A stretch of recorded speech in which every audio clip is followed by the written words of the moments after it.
কৃষকদের পক্ষ থেকে এআইকেকেএমএস, আপনারা জানেন দিল্লি চলো যে সমাবেশ তৈরি হয়েছে, এই সমাবেশে এখন পর্যন্ত কেন্দ্রীয় সরকার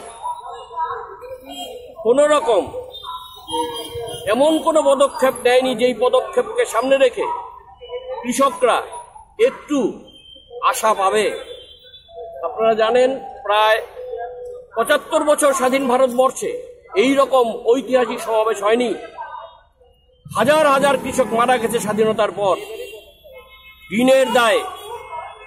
আজকে হাজার হাজার লক্ষ লক্ষ কৃষক আজকে ঋণের দায়ে তারা জমি থেকে চলে এসেছে, আজকে জমিহীন হয়ে ক্ষেত মজুরে রূপান্তরিত হয়েছে।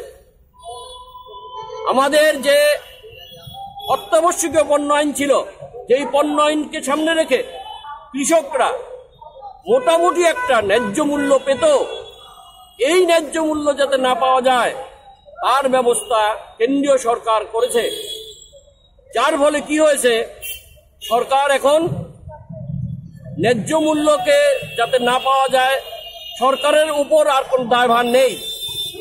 এখন কর্পোরেট পুঁজির হাতে সম্পূর্ণভাবে ছেড়ে দেওয়া হয়েছে।